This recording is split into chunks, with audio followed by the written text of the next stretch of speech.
aliens, and he said that like 135 people died, and scientists now believe it was only 30. That 135 estimate is likely much more accurate than saying it was 35, and here's why.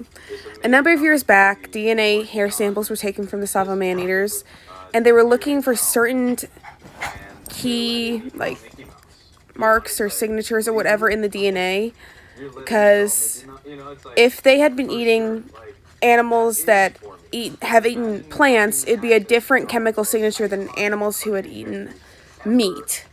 So they're running off the assumption that the key markers from the ones that had from the meats was fully incorporated all the men that these lions had eaten, all the humans.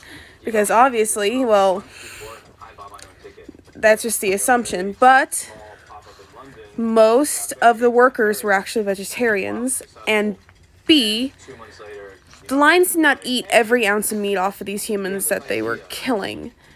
They were very, very picky, and it's honestly interesting. I really recommend reading Patterson's book. It's just really interesting, the whole account of this. Like, these lions literally terrorized nearly every night. They did not eat every ounce of meat on these men that they killed. And another thing is, people want to say, like, oh, there's no really record of how many that the lions killed, maybe a couple that were acknowledged. We're talking about the fucking British Empire. They didn't give a shit. They literally didn't. These are a bunch of non-white workers. They were literally cheap labor. They did not fucking give a shit how many of these people died. It's not like the British Empire is known for being fucking nice.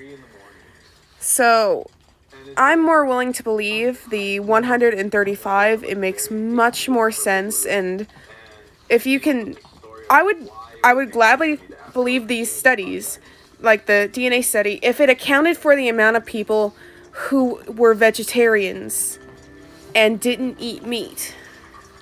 And it sort of acknowledged, hey, this is not good science, because we disregarded this whole huge variable in the original source is a lot of these people were vegetarians.